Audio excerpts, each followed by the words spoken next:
Everyone, sorry to interrupt and welcome to the Ostrom workshop on not the nicest day. So for those in person, thanks again for traipsing over. We really appreciate it. And to our 2022 Ostrom Memorial Lecture. I actually have a printout. I feel so official right now. This is fantastic. First, I wanted to give a big thank you to, she's just leaving right now, Carrie, for putting all this together. Hey, Carrie. This distinguished lecture series is launched, of course, back in 2015, and it's meant to honor both Lynn and Vincent's enduring legacy. I, like so many of us, wouldn't be here without Lynn in particular. I didn't know her well or for as long as I would have liked, but she changed my life, as I know she did many in the room, joining us online and indeed around the world. It's been a pleasure to get to know a little bit more about her journey as part of this new children's book that we've been doing with Emily Castle, our assistant director, who I think might be in the room as well. No, she escaped.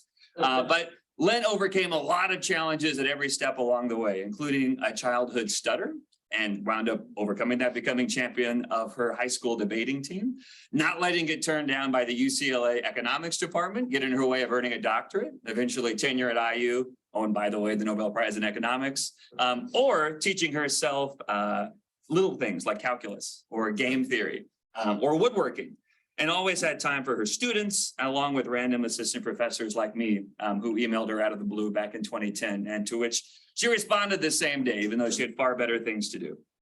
I never met Vincent, but I'm told he had a reputation for asking long, convoluted questions that no presenter could reasonably have been expected to answer on the spot. And here at the workshop, you know, we endeavor to build on the traditions established by both Lynn and Vincent, though maybe not that particular one. Regularly.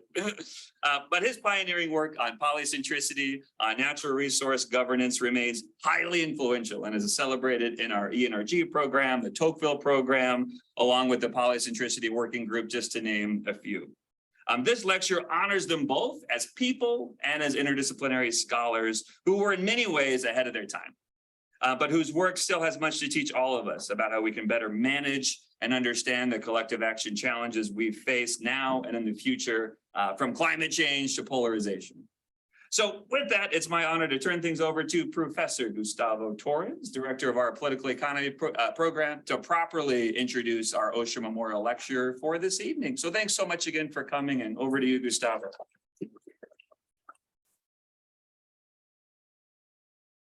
Okay, thank you very much, everybody, for being here. So it's a great honor to introduce Scott Gelbach.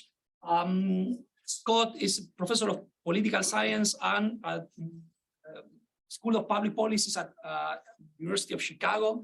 So he has amazing contributions in political economy and comparative politics. Some of those contributions are motivated from examples on post-communist states, including Russia and Ukraine. Nothing could be more timely to talk about those issues.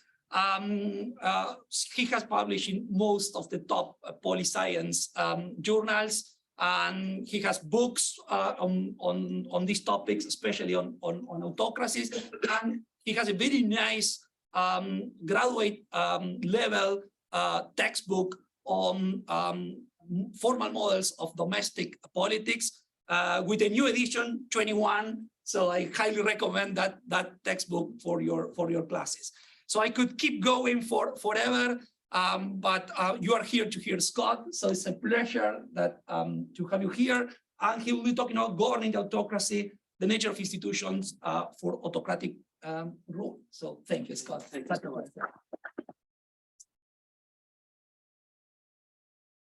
Okay, thanks, Gustavo. Thank you, Scott. Thank you, Harry, for all of the work. Thank you all for coming out today. It's a pleasure and an honor to give this talk. So I never met Vincent Ostrom. I met Lynn once. This is how I remember her from the one time that we met. She was at the time that we met, was the chair of the political economy section of the American Political Science Association. I believe I was, the meeting that I met her, I was receiving a dissertation award, and I went up and introduced myself a little nervously, just out of graduate school. And she gave me this big smile and said, I'm just so happy to see you, or I've been looking forward to meeting you, or something like that. And it was just the most incredible welcome. So anyway, it's a particular pleasure to give this lecture in her honor. Lynn Ostrom devoted her life to the study of governance. And so I thought it would be appropriate today to talk about a particular form of governance, the governance of authoritarian regimes. So for most of human history, most people have lived under authoritarian rule. The nature of autocracies has changed over time. There are fewer monarchies, fewer totalitarian regimes today, more what we might call electoral autocracies. So autocracies with at least a modicum of electoral competition. So think Mexico under the PRI is a prime example. But even today, roughly half of the world's population lives under authoritarian rule. Just to show you that China and India are doing a lot of, India has recently been coded as autocratic, as an electoral autocracy by VDEM, the organization, which is the figure that this is, the data that this figure is drawn from. So just to show you that China and India aren't doing all of the work, this is just the share of regimes that are different types of autocracies or democracies in the world today. So the same pattern holds if we look at this at the regime level rather than the population level. So what explains the particular success of autocracy as a form of government? When I say success here, I mean in an evolutionary sense. So it's resistant to invasion by alternative forms of governance. So autocracies, essentially by definition, people who live in autocracies have fewer political rights and civil liberties. So presumably that's not the reason why autocracies persist, is because of the rights and the liberties that they provide to the people who live under them. But you might think that perhaps people are willing to trade off those rights and liberties for better economic performance. So at one point in time or another over the past century, there's been this idea that autocracies, for all of their evils, perhaps have some advantage in economic performance over democracies. So there's a big literature on this. There's always another paper. But I think at this point, we can say pretty definitively that there's no systematic evidence of an autocratic growth advantage. So a recent paper that I especially like, I think an important recent paper by Asimoglu and Naidu and Restrepo and Robinson showed that after transitions to democracy, former autocracies see large improvements in growth performance. So these are just the raw data, but you see similar patterns if you do the econometrics right. So roughly 20, 25 years after some transition to democracy, former autocracies have GDP roughly 20 percentage points higher than in the counterfactual in which that transition did not occur. Okay, I'm doing some work at the moment with Chris Blattman, my Harris School colleague at Chicago, trying to unpack the autocracy-democracy difference. Not surprisingly, we find that personalist autocracies, so autocracies where there's a particular concentration of power, tend to perform even worse than other sorts of democracies. And personalist autocracies, this is another form of successful form of governance, a form of governance that just hasn't disappeared. Okay, so what does explain the success of autocracy as a form of governance? So to answer this question, it's maybe useful to ask a more general question, which is, why do inefficient political institutions persist in general? Of which autocracy is a particular form of inefficient political institutions. So to my mind, there are maybe two main reasons why inefficient political institutions survive. So first, obvious reason is that it's difficult, in contrast, say, to some transition from an inefficient economic institution, where it's often possible to compensate the losers through some binding contract that's enforced by a third party. With political institutions, there typically is no third party to enforce a contract. And so consequently, the winners from political reform now endowed with political power will generally resist, be tempted to renege upon any promises that they made to compensate members of the old regime. There are exceptions. My Chicago colleague, Monica Nalepa, for example, has some nice work showing that in formerly communist countries, the Democrats who ruled during the 1990s, who took over from the communists, because of their fear of exposing their own members who had collaborated with the communist regime, were generally unwilling to prosecute or punish or expose members of the old regime, former communists, but in general, protecting the privileges of those who have surrendered power is difficult. This is a first reason why inefficient political institutions tend to persist.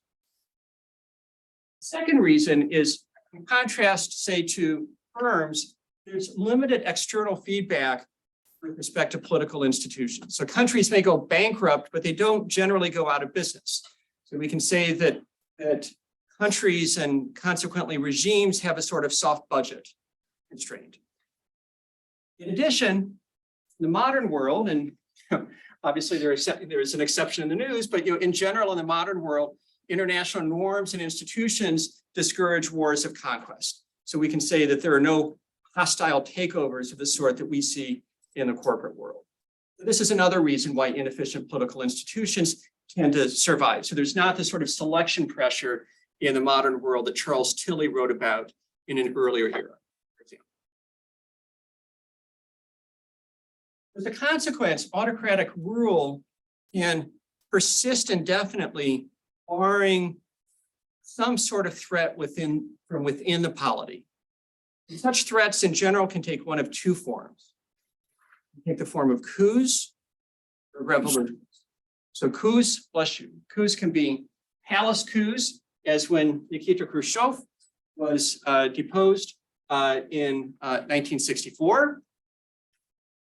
They can be military coups, as when King Idris of Libya was overthrown by a very youthful Muammar Gaddafi in 1969. He was 29 years old at the time of the coup, Captain Gaddafi.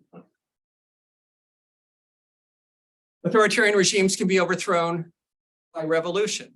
Those revolutions may be peaceful, as with the so-called Velvet Revolution in Czechoslovakia in 1989, one of Europe's finest moments, or they can be violent, with conflict having taken place over many years, as with the Cuban Revolution.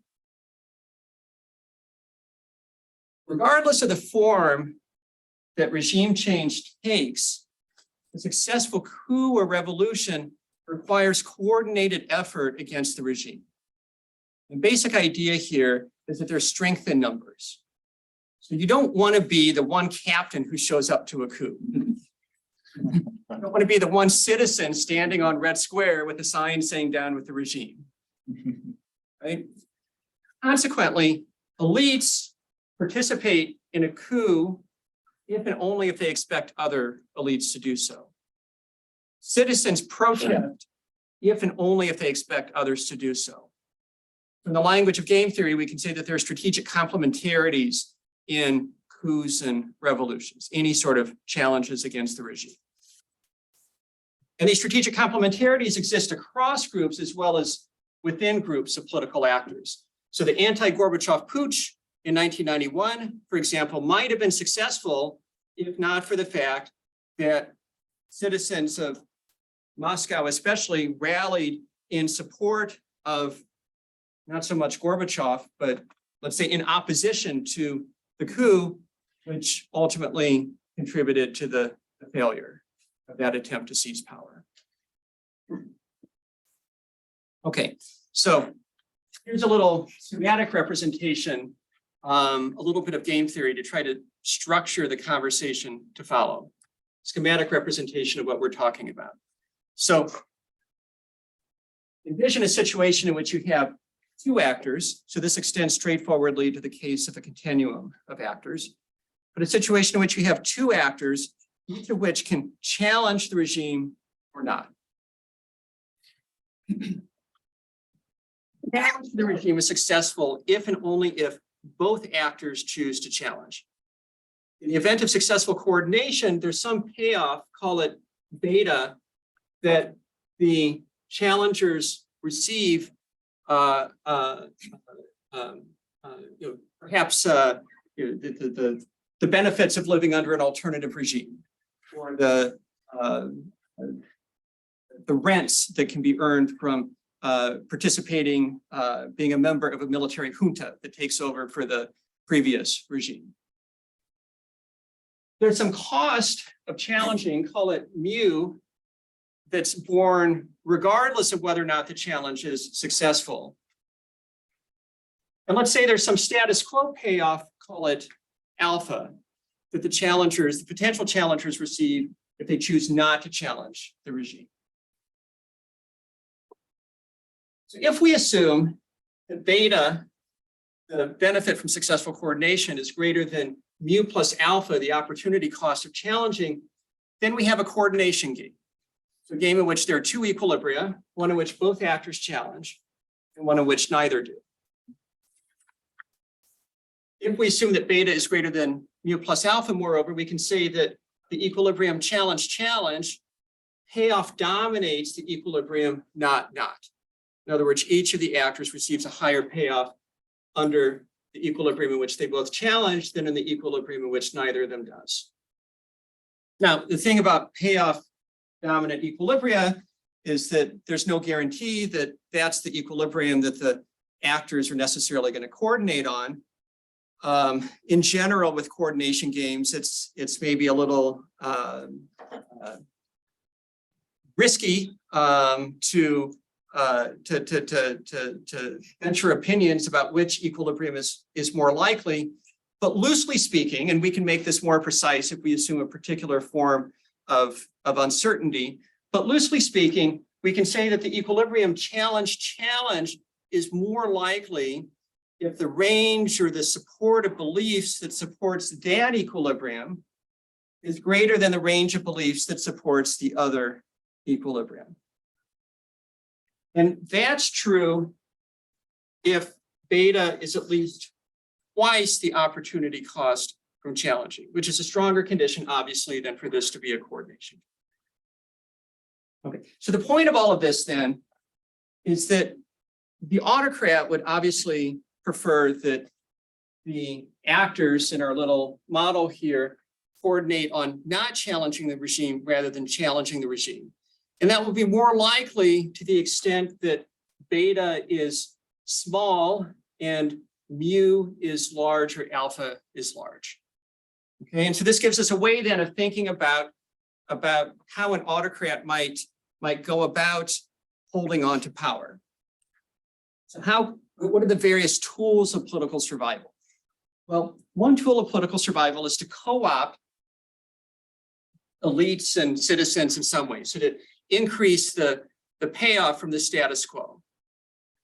So the obvious disadvantage of co-optation from the perspective of the autocrat is that co-optation is costly. So Regina may recognize this next picture here. So this is what? This is the summer residence, not primary residence, but the summer residence of Sergei Shoigu, Vladimir Putin's defense minister.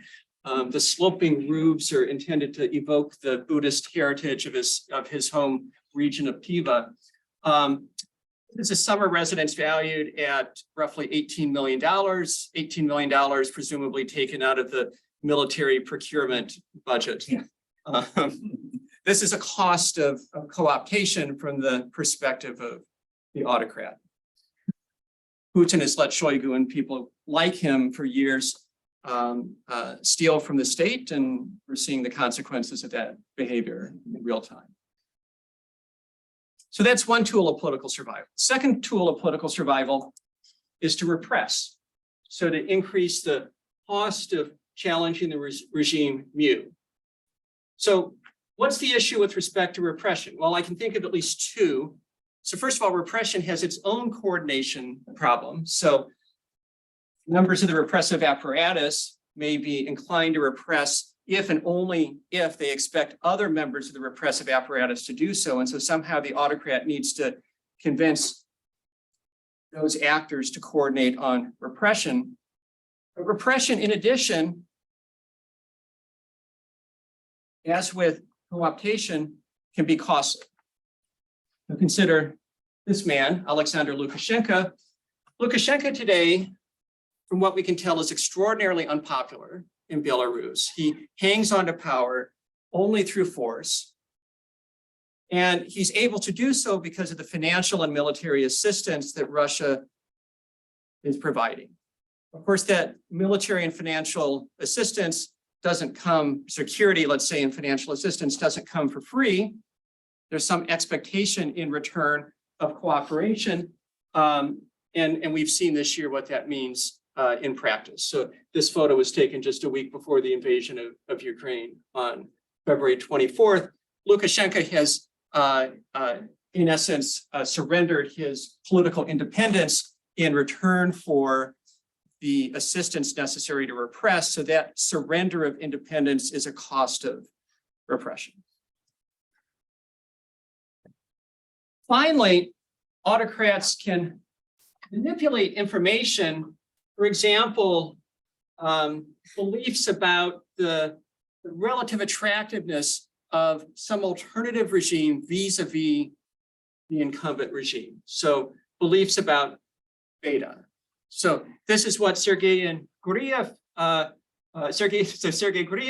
Dan Treisman call informational autocracy. So in their view, a form of autocracy that's especially prevalent in the modern world, one in which autocrats are using various tools of information manipulation to try to convey an image of managerial competence, and more generally to try to encourage people to think of the status quo as superior to some alternative regime.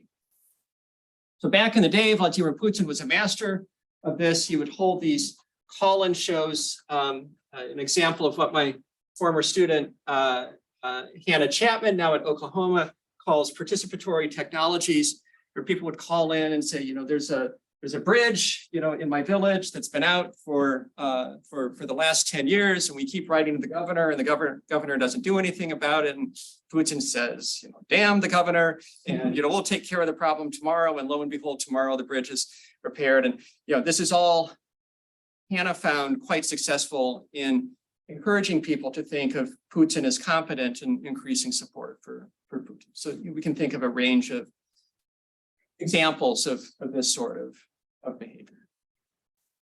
Okay, so governing the autocracy then is about transforming payoffs or transforming beliefs about payoffs in some coordination game such that not challenging the regime is more likely, such that that equilibrium is risk dominant, or such that not challenging the regime is strictly dominant. Okay, so this is the Ostrom lecture, so it's maybe useful to think about how this compares to governing the commons. Okay, so this is the riskiest statement I'm going to make all day. So as I read Eleanor Ostrom, governing the commons is about transforming a prisoner's dilemma, a collective action problem, into a coordination game. It's about creating institutions to manage common pool resources in such a way that the payoff from those institutions is greater than that from the prisoner's dilemma, from the environment in which individuals succumb to the collective action problem. So if we assume that mutual agreement, those institutions, is necessary for the institution to take effect, then we have a coordination game, one in which mutual agreement not only payoff dominates, but in fact also risk dominates the mutual non-agreement. Okay, so autocracies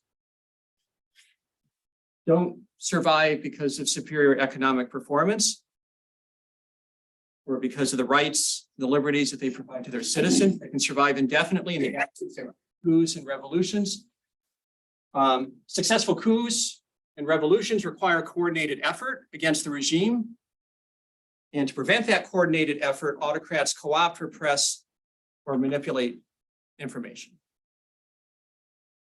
So for most of the remainder of the talk, I want to talk about the third of these general tools of autocratic survival, which is the area where I think there's been the most work that's been done in recent years. Maybe my biased perspective. Okay, so what does it mean to manipulate information in autocracies? So generally speaking, we can think of information manipulation in autocracies as taking one of two forms. So information is manipulated to increase popular support. To the extent that there's popular support, citizens will be less likely to challenge the regime. And information is manipulated to alter perceptions of popular support. So to the extent that perceptions of popular support are large, citizens and elites will be less likely to challenge the regime. So autocrats manipulate popular support using tools like propaganda and censorship. And they manipulate perceptions of popular support using tools like elections. Let's talk about each of these in turn. What is propaganda? So propaganda, roughly speaking, we can think of as a set of messages that the regime provides in by way of trying to manipulate public opinion. So think about what people see on the evening news, what they read in the newspapers, and so forth. It's what goes out from the regime. Let me tell you 3 facts about propaganda. So a first, maybe surprising fact is that autocratic media, the instrument of autocratic propaganda, not only report news that's good from the regime's perspective, but also news that's bad from the regime's perspective. And here's a really nice paper that illustrates this. This is a recent paper by Arturas Rosanis and Denise Stukal, who look at 17 years of news reports on Channel 1, one of the national broadcast television channels in Russia. And whatever form of economic news that they examine, and the point here is that economic news is especially salient. It's something that people see in real life. They understand what the exchange rate is because they walk by the exchange booth on the way home, or they have to change money themselves or whatever. So whatever sort of economic news they examine, bad news tends to get reported just about as much as good news does. That's true whether you look at stock market returns or the ruble dollar exchange rate or oil prices or the consumer price index.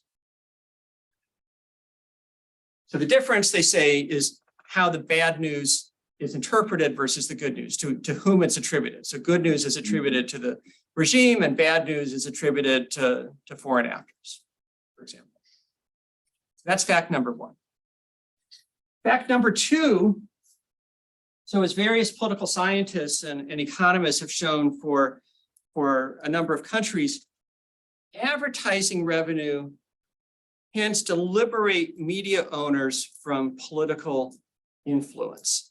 So how are private media encouraged to report news in a direction that favors the regime? So it's often through explicit or implicit subsidies. So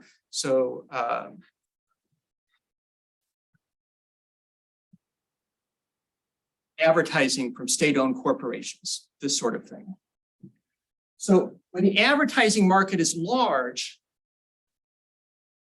media owners tend to step away from partisan interests and report the news more independently, or so is historically the case. So in the 19th century in the US, for example, the partisan media 19th century in the US, you had like Republican papers and Democratic papers, and you know, that stopped to be the case when the advertising market grew in size, and it stopped earlier in the parts of the country where the advertising market grew first. Except that doesn't always happen. Right. So here's what happened in Russia in the 2000s. So, you know, Russia in the 1990s had a media that was, so these are Freedom House rankings, a media, let's call it, that was partly free, and an advertising market that was tiny because the advertising market did not really exist as such under the state socialist system. After the financial crisis of 1998, the Russian economy really begins to take off. The advertising market explodes, but this is precisely the period when Vladimir Putin seizes control, especially of the national broadcast media. It's precisely the opposite relationship that we observe, say, in the 19th century. Okay, so here's a little bit of theory that helps us to understand these three facts. So first idea is that propaganda sufficiently biased will be ignored. So if the evening news always reports that the sky is blue, let's say if the evening weather report always reports that the sky is blue, people are going to stop paying attention to the weather report, right? They're just going to tune it out. Consequently, effective propaganda mixes fact with fiction sufficiently so as to keep people guessing. So this is the idea behind the literature on so-called Bayesian persuasion in economics. Second, related to the first idea, propaganda sufficiently biased will not be consumed.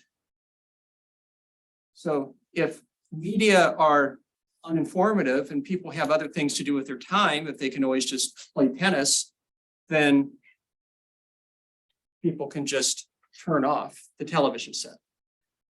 Consequently, media owners need to be compensated for lost consumers in return for bias. If they're going to provide the bias that the regime wants, then they need something in return.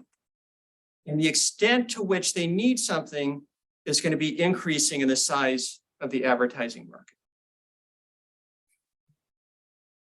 A third idea, then, is that state media are more easily controlled than private media. We assume that there are some transaction costs to subsidizing private media in return for bias.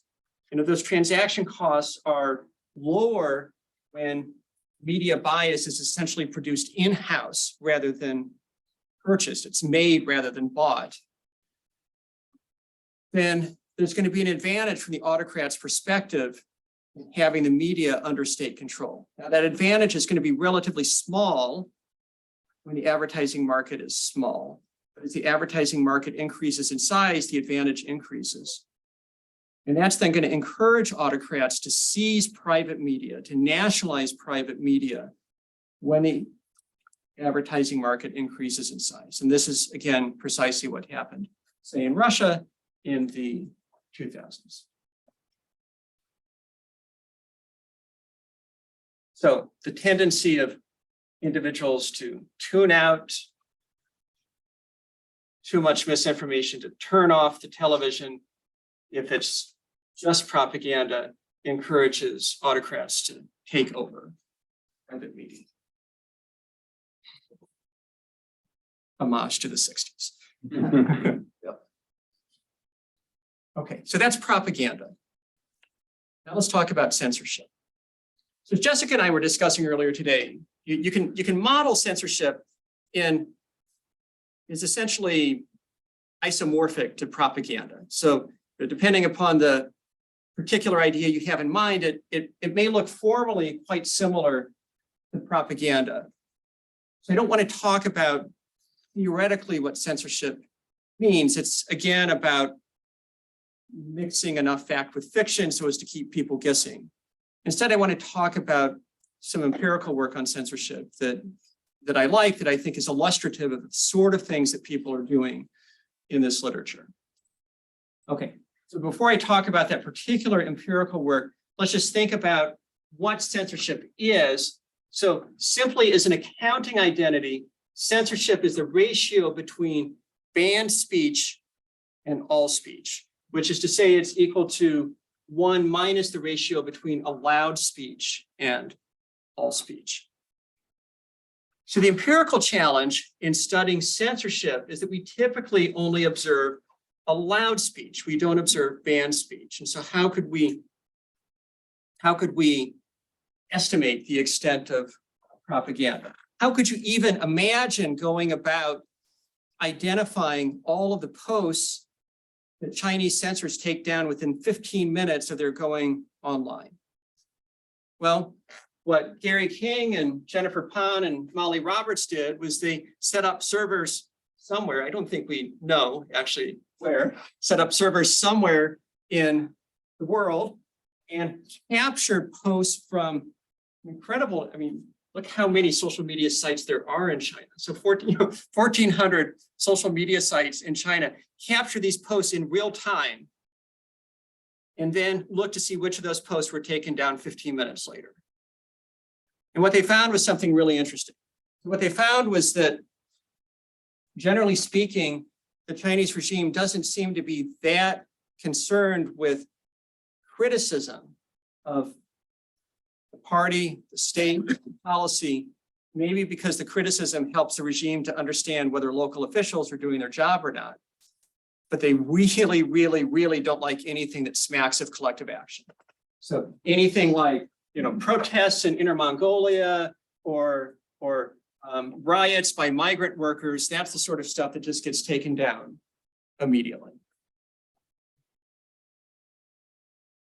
Okay, so this is not the last word on the topic. They have additional words, other people have additional words, but I think it's a nice example of the sort of paper where you think, gosh, I didn't think that that was something that we could actually really examine empirically. And then it turns out that if you're sufficiently clever and sufficiently, I suppose, lots of servers, well-financed or whatever, then it's the sort of thing that you can. Okay, so there's a lot of additional work coming online, just like right now in this area. So my graduate student, Anton Chirikov, who's now a postdoc at Columbia, has studied what he calls affirmation propaganda. So it's propaganda not intended to persuade the skeptics, but instead to keep supporters in the fold. Okay, and so this may ring true from, I don't know, other contexts, but it seems to be especially important in countries like Russia, where, say, because of economic growth and Crimea and things that have created a base of popularity, the challenge is not so much convincing people to support Putin, but making sure that the people who already support Putin continue to do so. So my colleague Monica Nalepa and Grigory Popelikish at Princeton have work on persuasion through infiltration of trusted institutions, in their case, through infiltration of the Catholic Church in communist-era Poland. I think it's really interesting. And Anya Neuendorf and her team have been starting to study really interesting work on indoctrination. So in particular through what is taught in schools, which again is an example of a sort of persuasion that's in the news. So we've discussed, it's not just popular support that matters, but also perceptions of popular support that matter. So one idea in the literature is that election outcomes serve as signals of the popularity of the regime, signals to elites, signals to the opposition, that then are used in deciding whether or not to challenge the regime. As a consequence, as Regina has showed in her work, authoritarian leaders have an incentive to invest in elections in various ways. Elections in autocratic regimes like Russia are not just window dressing. That there's an incentive to build coalitions and provide misinformation and to manipulate elections. So here's a quote that I think nicely illustrates the incentive. So this is something that was written by a Belarusian newspaper editor in 2001. It was a presidential election. Alexander Lukashenko was running for re-election. And this editor says, explaining why Lukashenko had to win with such a large margin of victory. It's like this puzzle in the literature. So why do you steal an election with 70% of the vote that you could have won with 55? So this editor says, Lukashenko probably could have won without fraud or intimidation, albeit with a smaller margin. But politically, he could not afford such a victory. A landslide first round victory is a must. One can never know if the bureaucracy would change its mind in between the two rounds. So the point of manipulation is to try to convince agents who might coordinate against the regime that the support for the regime is sufficiently large that it makes no sense to do so. Now, if you think about it, this is also a little bit of a puzzle. So if people know that the regime is manipulating the election, why does that work? Why don't elites and citizens simply back out the amount of fraud they know has taken place to derive the actual level of support for the regime? And the answer to this, in my view, is that there's always uncertainty about the effect that manipulation is going to have. So think about how manipulation works in practice. So candidates are disqualified from the election, or they, like in Russia, sometimes they multiply, right? You like have additional candidates with the same name, or polling places are closed and so forth. So does this increase support for does this increase the vote total for the incumbent by 2 percentage points, by 10 percentage points? It's that uncertainty that allows manipulation to work. So it's the same sort of thing as mixing fact with fiction in propaganda. Okay, so taking stock so far. Autocracies can survive indefinitely in the absence of coups or revolutions. Successful coups or revolutions therefore require coordinated effort against the regime, and so autocrats co-opt and repress and manipulate information to discourage coordination. And in particular, they manipulate popular support and perceptions of popular support through propaganda, censorship, and electoral manipulation. So all of this raises, though, an interesting question, which is whether we as outside observers, whether we as social scientists in particular, have any hope of gauging true support. So it would seem to be important to be able to do so. So you see a lot of newspaper headlines like this. So the outcome of the war in Ukraine seems like it probably depends in part on how popular Putin actually is, and how popular he's able to remain. But do we have any hope of actually gauging that? How could we go about trying to gauge that? Well, we could just ask people directly, right? And the Levada Center, which is Russia's premier polling agency, has been doing this for years. So once a month, they put a nationally representative survey in the field. And the question they always ask is you support the activities of the Russian president, Vladimir Vladimirovich Putin? It's something, or, yeah. It's essentially the question. And so what do you see if you just plot responses to that question? Well, Putin's apparent popularity moves around over time in ways that maybe we can understand. So it goes up after the seizure of Crimea in 2014, and then there's kind of a decay over time, and then it goes up again after the invasion of Ukraine on February 24th, and maybe down a little bit very recently with mobilization. like there's a story there that we could tell.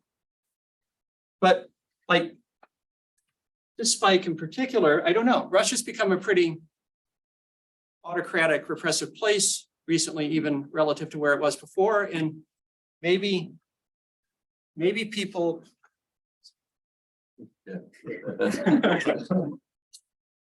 maybe if a stranger knocks on your door, so polling in Russia is largely done door to door. A stranger knocks on your door and says, do you, it's not the exact question wording, but do you support the increasingly authoritarian leader of the country, Vladimir Putin? You might be inclined to say yes, even if you don't. So in the literature, people talk about following Timur Karan, preference falsification, or my colleague Lisa Wadeen talks about performance of support in autocratic regimes. She was writing about Syria in particular.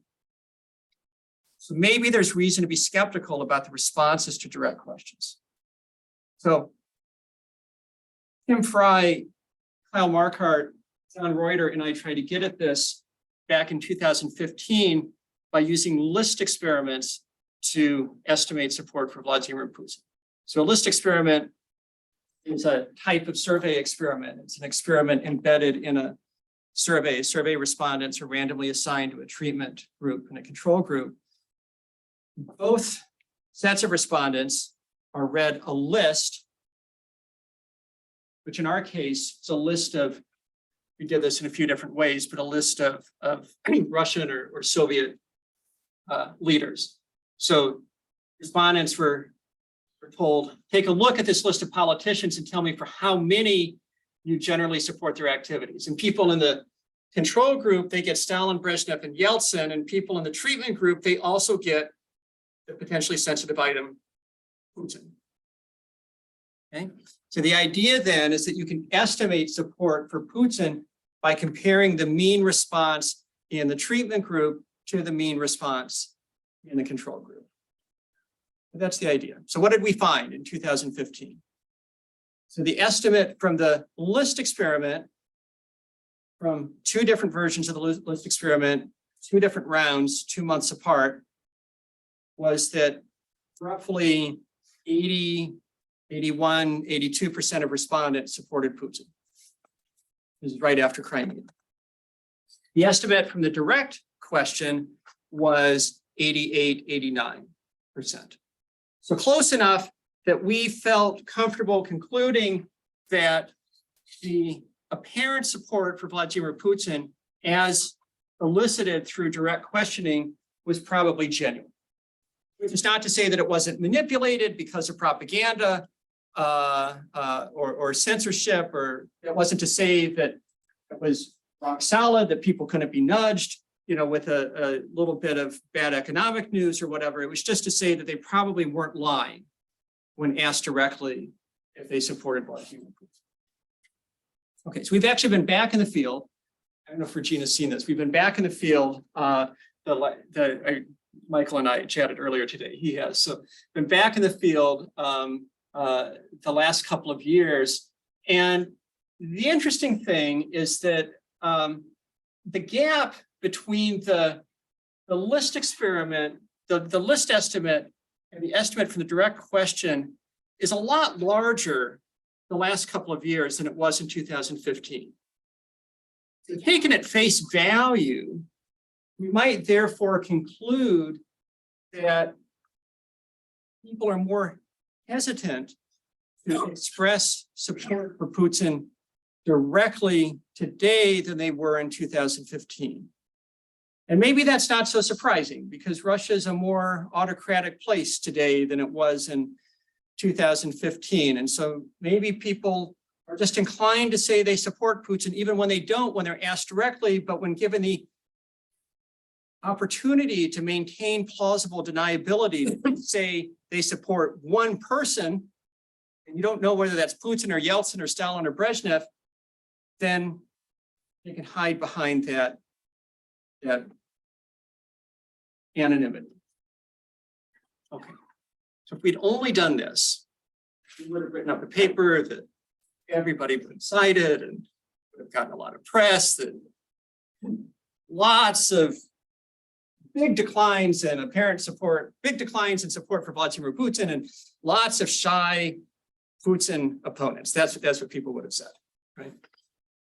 But we not only did this, we also did this, both in 2015 and 2021, and again this year. So we asked not only about Putin, but we asked about Fidel Castro. So we treated Castro as a sort of placebo figure.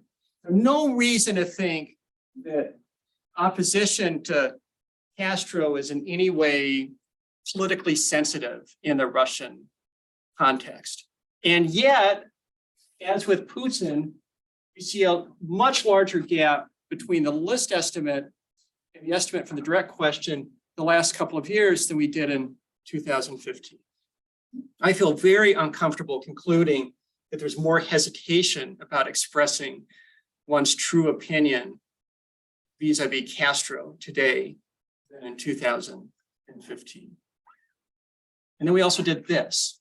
So last year, you can't do this now, but last year we twice ran list experiments and also asked directly about support for Alexei Navalny. Now, if there's any opinion in Russia today that's politically sensitive, it's support for Alexei Navalny. And yet the difference between the list estimate and the estimate for the direct question is essentially zero, in contrast to what we see with Castro and Putin. We don't know what's going on. So we have some guesses. You came to this talk expecting answers. We have some guesses. I won't call them theories. We have some guesses as to what's going on, but we really don't know. And consequently, we really don't know how popular is Vladimir Putin. But that sort of makes my point, which is that so long as there's uncertainty about true support, then that creates scope for information manipulation. So it's in the sort of environment that we have today that there are opportunities to use propaganda and censorship and election fraud to manipulate popular support, perceptions of popular support. Okay, so in closing, let me say that we've talked about a few, let's call them institutions of autocratic rule, so elections, media, and censorship. The purpose of these institutions, again, is to alter, is to encourage citizens and beliefs, citizens and elites to coordinate their behavior in support of the autocratic regime. These are not the only functions of autocratic institutions. So the literature is full of other ideas that I haven't had a chance to talk about today. So elections, in addition to manipulating perceptions of popular support, and also to the extent that there is information value in the election outcomes, can be used to gather information about popular support, which the ruler needs to know what to provide in order to retain power. Legislatures and parties exist in autocratic regimes in part to facilitate power sharing and to allow autocratic leaders to make binding commitments to actors whose support they need for regime survival. And then working in the background, social norms and culture develop around authoritarian regimes, and they help to ensure regime survival. So there's so much more to learn about all of this. For any graduate students in the room, I just want to say, I can't imagine a more exciting topic than governing the autocracy. I look forward to seeing the work that you all do, and maybe we'll have a chance with some other speaker to take stock in another decade. I look forward to your comments and questions.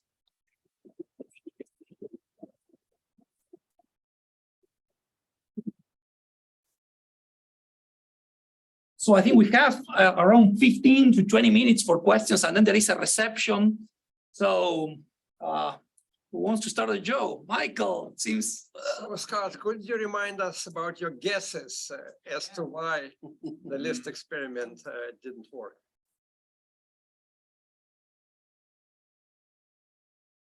So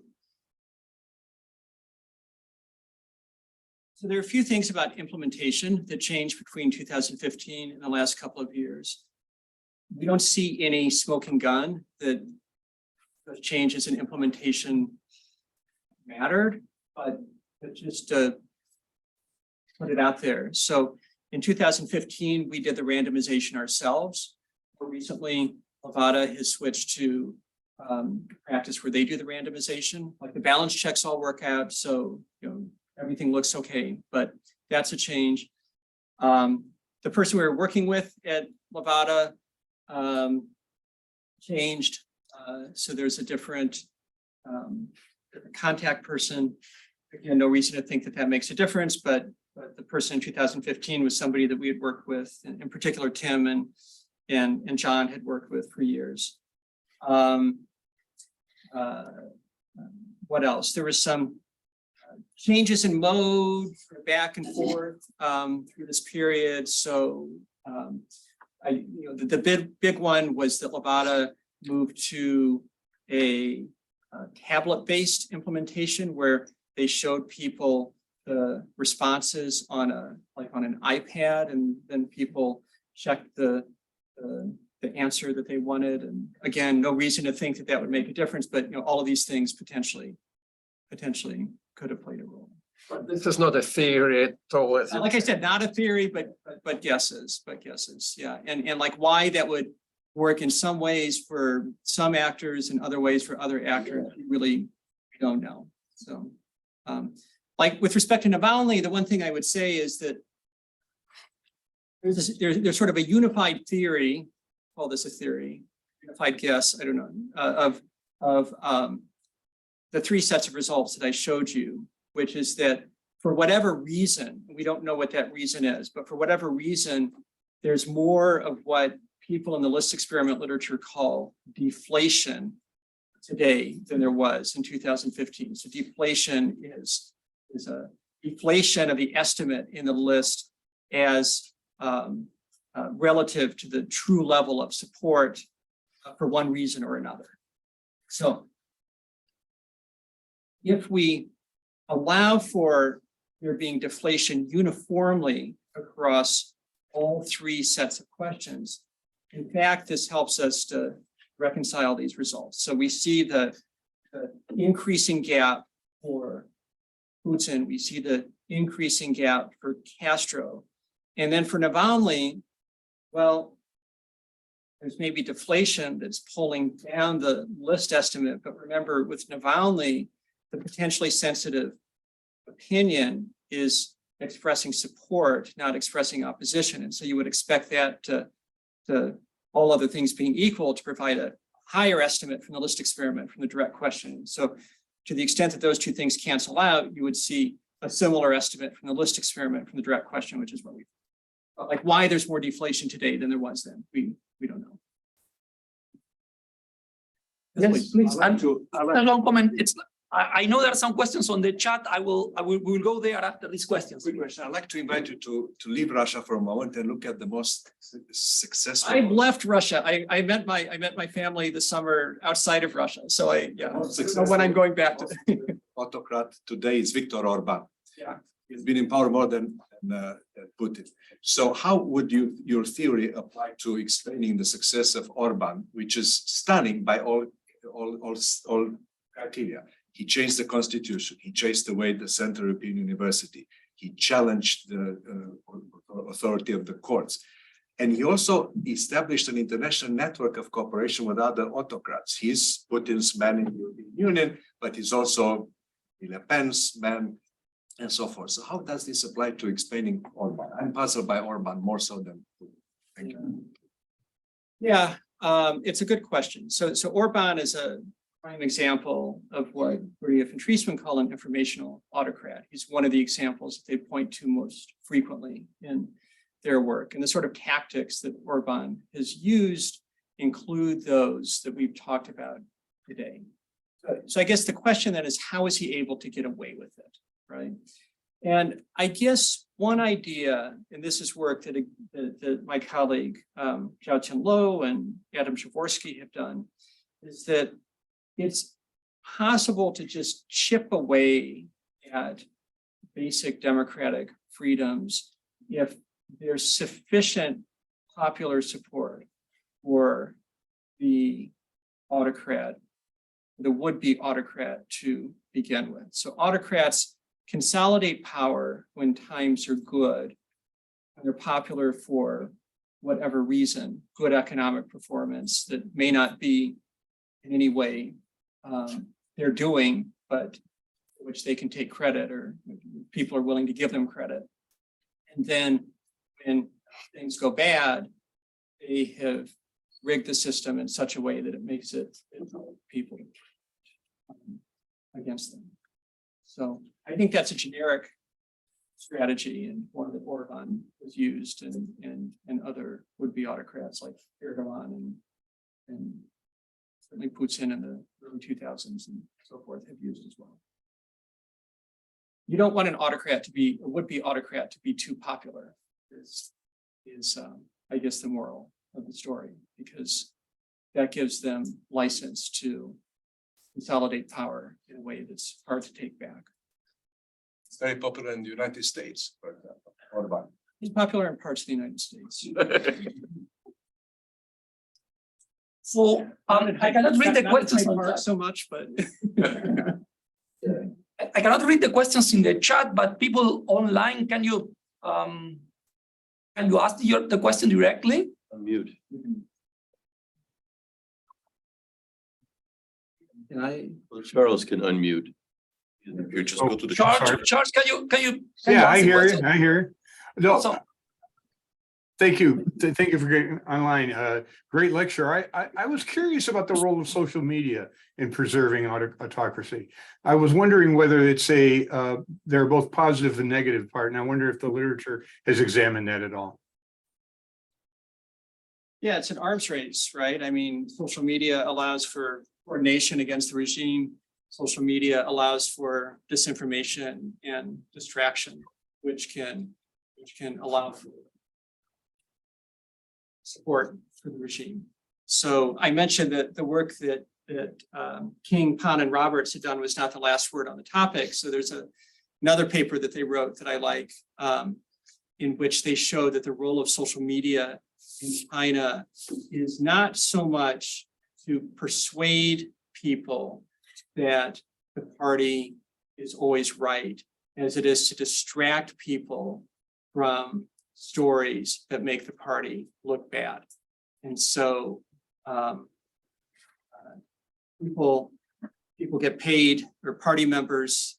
Actually, I guess this is apparently a little bit of a misperception. So that people talk about, what are they, like the 50-cent army? You know, the sort of, people who work for the Chinese censors and propaganda agencies to post things on social media. Apparently, it's mostly not piece rate work, but it's rather just something that officials and party members are expected to do at the end of the workday.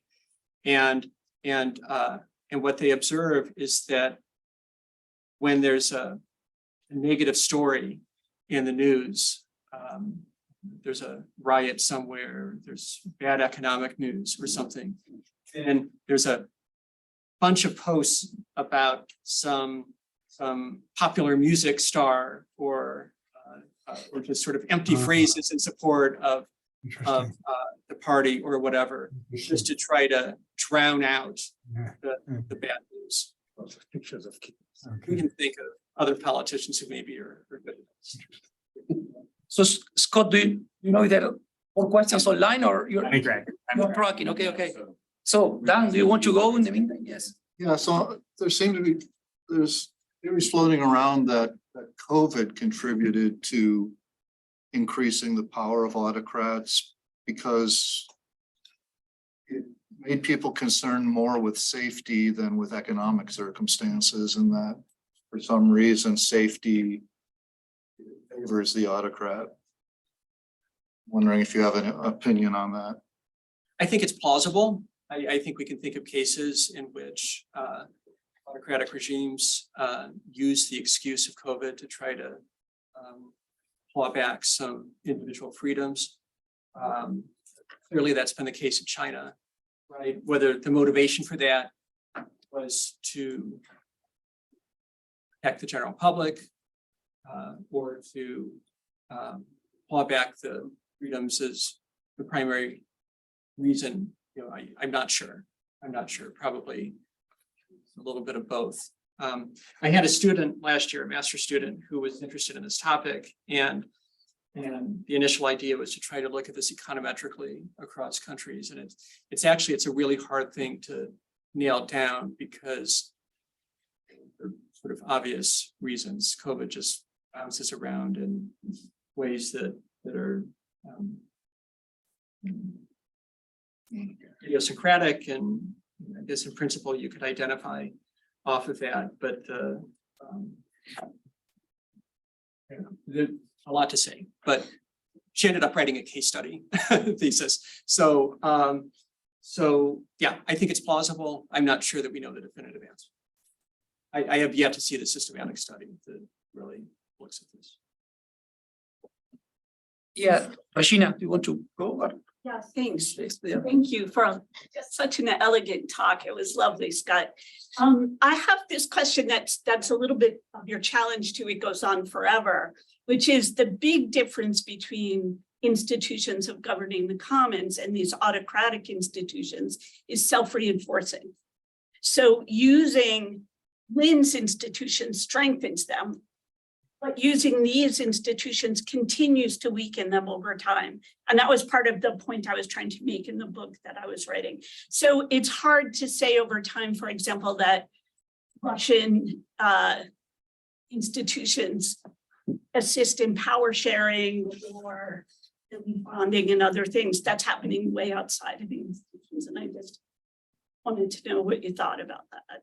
I agree, and I feel like Putin's kind of played out his hand in a lot of ways, and at a moment when he would like to be able to rely upon some of these institutions that we emphasize today, I think he's increasingly just falling back on repression. And I think Urban's in a different phase, right? Yeah. He's still in the phase where the corrupted institutions are doing some of this work for him. Yeah. Whether he can get away with repression in the same way while Hungary is a member of the European Union, I think is an interesting question. I think we have Eric online and then Jess can, okay. Eric, can you ask your question? Yeah, thank you very much. It was a great talk. I really enjoyed it. My question was that you showed that autocrats react negatively to collective action, particularly anti-regime protests. And I was wondering if they react similarly to positive collective action, like communities coming together to solve their own problems, or does that make, that positive collective action kind of make the regime look bad, that, all good things need to come from the regime itself? So thanks. Thank you. I think there are different types of autocratic regimes, right? So there are autocratic regimes in which mobilization of the general population is important. It's quite manifestly important for fascist or communist totalitarian regimes. There are other autocratic regimes that seem to just get skittish about any form of collective action, even collective action that would seem to be innocuous in nature. And that's one of the points of that paper by King, Pound, and Roberts is that even innocuous collective action tends to get, talk of innocuous collective action tends to get suppressed. It's not just riots by migrant workers. It's any sort of coordination. I mean, it relates to an interesting question, which is, some of you have probably seen this discussion in the media recently about whether Russia under Putin has become a fascist state or not. Timothy Snyder is a historian at Yale, has most prominently been making the case that Russia is a fascist state, and opinions differ, but I guess from my perspective, one thing that differentiates a fascist state from forms of authoritarian states is that fascist regimes really like parades, right? They value mobilization in a way that Russia just does not. The occasional rally, understand. Yes, please. Okay, so thanks. This was the clarity of the impressive given everything that you covered. So thank you for that. I guess my question sort of relates to your last point, and also a little bit to Eric's point about when do autocrats get it? So we talked about political support as being the relevant piece of information that they would like to manipulate, right? And they generally have a sense of which direction they would like to manipulate. You could imagine a certain set of kinds of information for which it is not as obvious which direction manipulation should go because it's not as obvious the exact cost of that information revelation. And this is especially relevant if we sort of then tie it into questions of the sort of repressive dissent nexus of, the cycles of like, when repression leads to more protests, and that creates more costs and potentially more challenges for the team.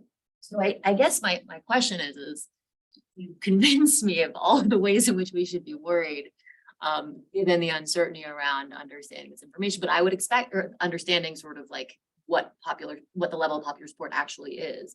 But I would just expect there's also uncertainty on the part of autocrat. What is relevant and bad information? Yeah, good. No, I mean, this is such a rich topic. So like one little piece of this that I've been looking at with my political science colleague, Jiao-Chen Lo, examines repression, where you can think about repression as having two different impacts on regime survival. The direct effect is that repression discourages coordination against the regime, as we've discussed. The indirect effect is that in a repressive environment, people are less likely to speak their mind. That's the preference, falsification of the performance of support that we discussed. And that can deprive the autocrat of the information that he needs to know when to buy people off or whether to really call out the troops or not. And it's not obvious which of those two dominates.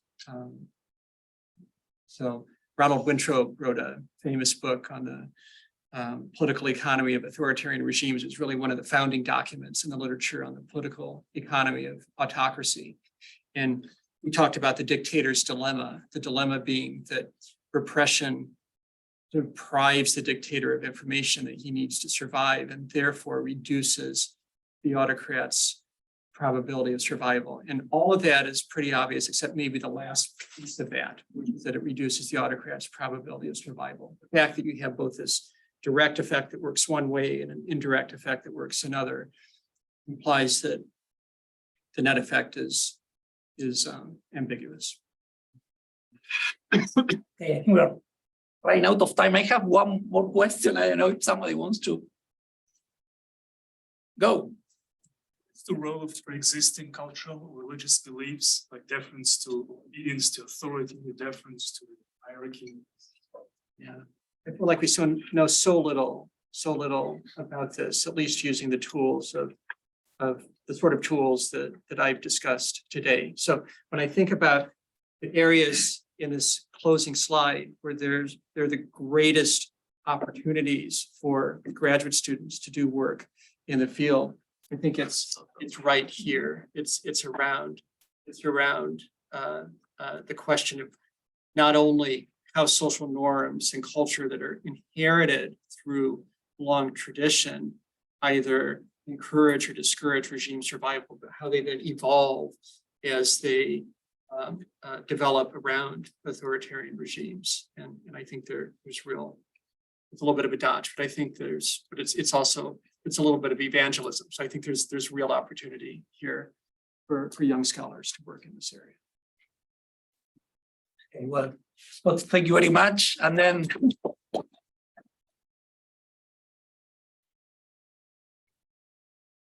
for those of you that are online, thank you very much. And then also, once those that